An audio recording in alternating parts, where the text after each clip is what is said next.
Hi there, I'm Chef Tom. Welcome to my kitchen. I'm so happy to have you here tonight. We got a little experiment I'm going to let you in on. I'm going to cook risotto in a pressure cooker, which I have done before, but tonight I'm using a pressure cooker, specific unit that I have not used before. So it's going to be a little interesting for both me and hopefully you. Cooking risotto in a pressure cooker is super easy, super simple when everything goes according to plan, which tonight it really ought to. So here we go. First step, I'm going to get some heat in this bad boy. And we're going to,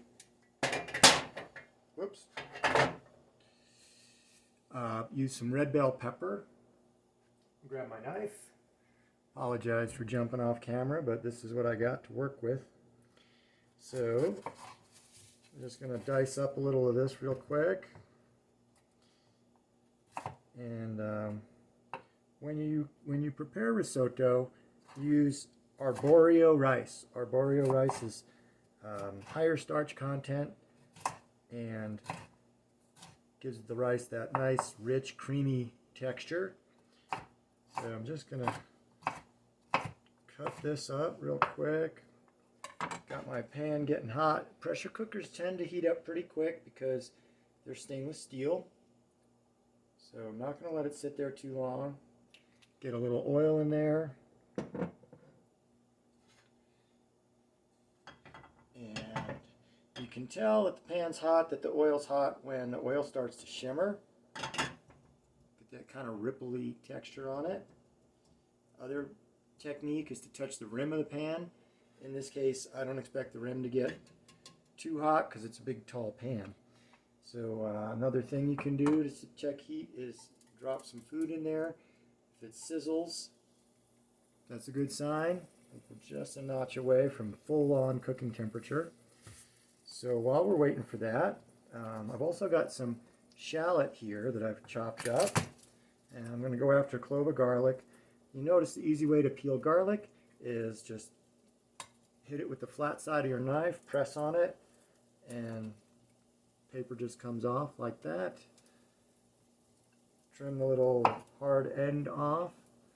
Maybe even press it again, give it a little more squish, and a little quick chop.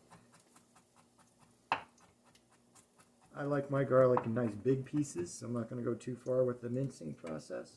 Alright, there's lots happening in the pan, so let's get this red bell pepper happening.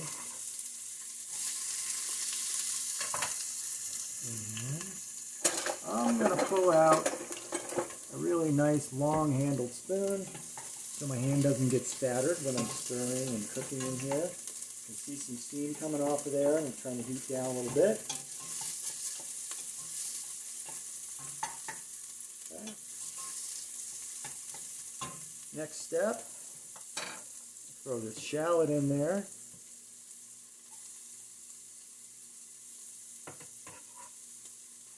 Let it get soft, get some heat in it. Notice I'm waiting on the garlic. If garlic cooks too long and gets too hot, it browns and becomes bitter. We don't want that. So you can see what's going on in here. There it is, looks all yummy. So far we've got olive oil, red bell pepper, and shallot. Now I'm ready to add my garlic. And give that a quick stir around.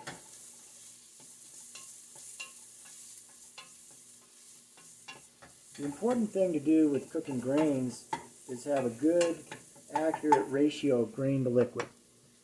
Generally speaking, with rice, you go 1 part grain, 1.5 parts liquid. Times liquid. But tonight, with the risotto, we want a nice creamy, soupy kind of texture at the end. So I'm going to double the liquid. I'm going to 2 times the amount of grain liquid. So I'm using 1 cup of rice, 2 cups of liquid. And the other technique that is going to happen here is I'm going to fry the rice just right out of the bag. It's dry, and I'm going to coat it with this oil. And this is going to get it so it seals up and releases not too much starch. Alright, so like I said, brand new pressure cooker. I'm getting used to controlling the heat here. Okay, I think we're in pretty good shape. And now the next final step is to add our liquid. Got 2 cups of chicken broth here. Stand back, we don't want any spattering in the face. Get that right in there. Now, full blast heat. We want to bring this right up to a boil.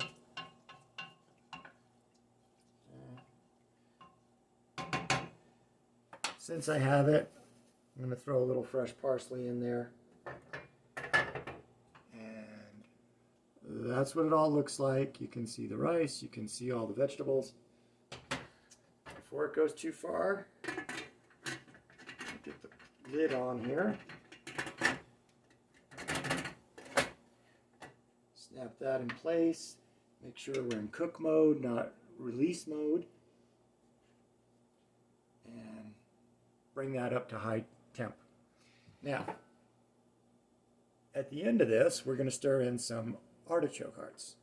And what I've done is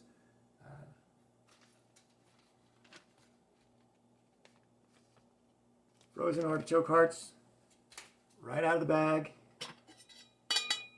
Here they are. Heated those with a little garlic, olive oil, and tarragon. And so once the risotto is done, we'll chop those up, stir them in, and have artichoke heart risotto. Muy bueno. So we're just going to wait for this to come up. I'm going to pause the video for a sec, and I'll be right back. Still here. A couple of minutes have gone by. So far it's only been about 2 or 3 minutes. Should take maybe 5 to 10 for this pressure to come up. And then we start our cooking time. And in this case, that's going to be another 5 minutes. So the whole thing, start to finish, under 30 minutes. But the nice part about it, there's a lot of hands-off time.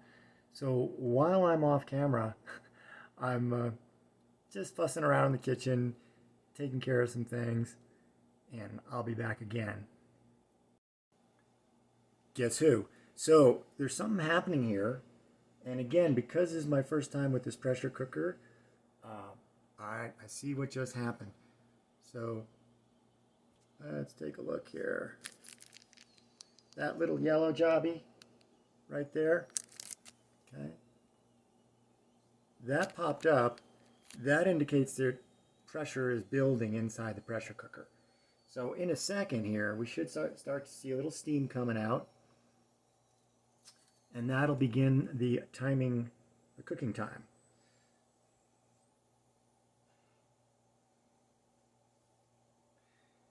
Once that little safety valve comes up, that's it, the lid's locked and you can't open it up. Right. Should see a light little steam start to come out of there. Just waiting for that. And I can't stress enough the importance of cooking for yourself or for those in your family. It's something that you really deserve and ought to take the time to do. You're worth it. And the more you take care of your body by nourishing it good food, the more it can take care of you. All right, so we're just kind of waiting, expecting a little more steam. I'm going to pause the camera for a sec while I figure this out. Hang on, we'll be right back. Don't go anywhere. Okay, here we go. We got a little steam coming out. Now I'm going to reduce the heat. The idea here is to maintain just a nice little light, steady stream of steam. Now we start our timing. So, 1, 2, 3, 4, 5 minutes on the old timeroo.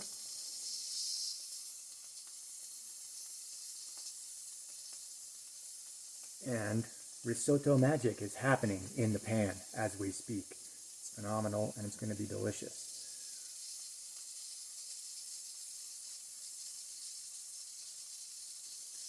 Once this is done with the pressure stage, we'll pop the lid off and we'll take a look at it.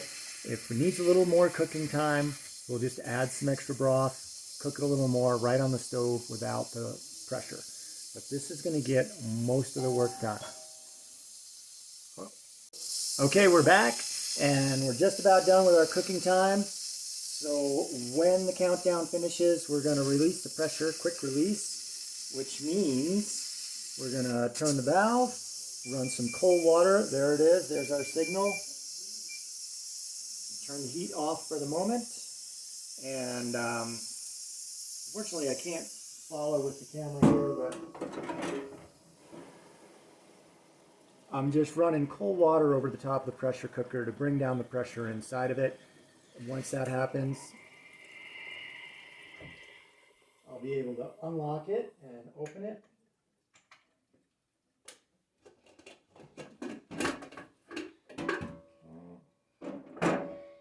Here's what we got inside. I'm going to steam up the camera a little bit. And you can see it's kind of soupy, which is what we expected. I'm going to get a little heat going under it and keep reducing some of that liquid. I'm going to test the texture of the rice.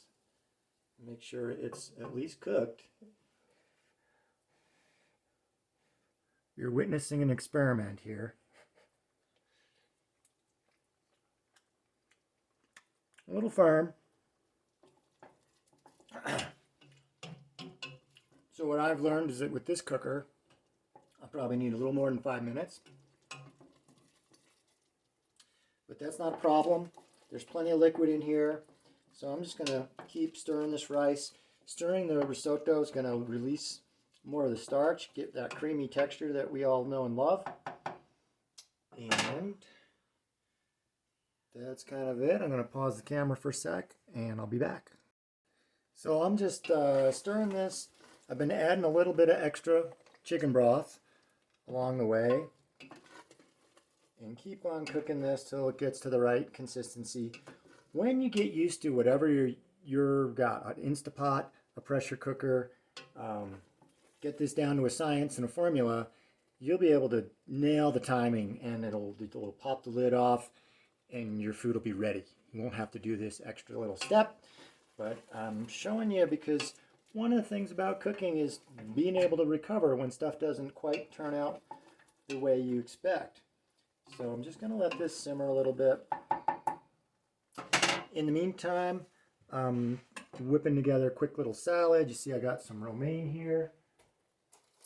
Got some little cherry tomatoes. Cut up a couple of these. And see what else I got in the fridge to add to my salad.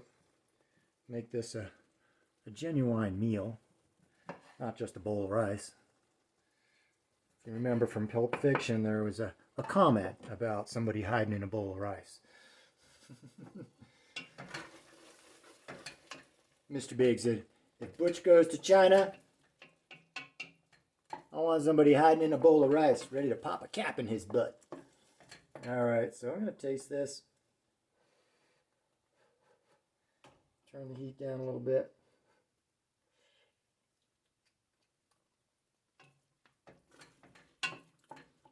Mildly on the firm side, but I'm going to call it done. Which means, for the final bit of sparkle, got me some Parmesan cheese. Yeah, that's right. Yeah, that's the ticket. Stir some of this in there. Nice big healthy sprinkle.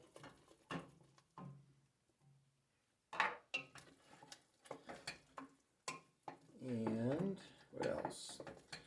I promised you artichoke hearts, didn't I? Okay. Yes, I did.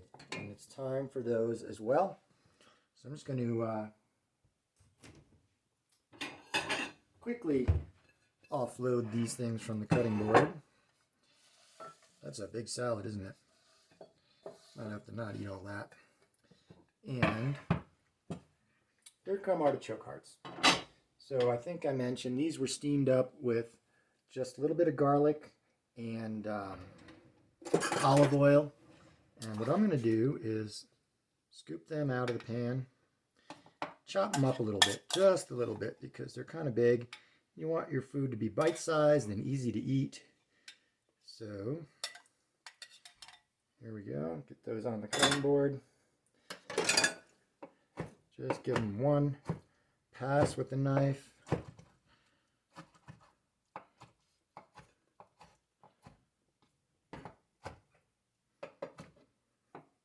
Make sure there's no extra big pieces. Okay, that looks pretty good. And we can add those into our artichoke heart risotto. Got a little red pepper in there to make some color. Maybe you can see what's going on in the pan. I think you can. I'll hold it up there to you in just a second. So we got big yumminess happening here. And I'm going to add just a little bit of this juice. A little extra flavor. All right. I'm also going to let you in on another little secret. Over here, this here is some Greek chicken that we'll show you in another video. So make sure you subscribe to my channel. I'm just getting started. Going to be showing you all kinds of great cooking dishes and techniques. And that Greek chicken features Kalamata olives, fresh lemons, of course garlic, a little oregano. And that with our salad and our risotto, we are going to have a fabulous dinner. Here we go. This is what it looks like in the pan. And thanks for watching. Subscribe to my channel. Have a great night.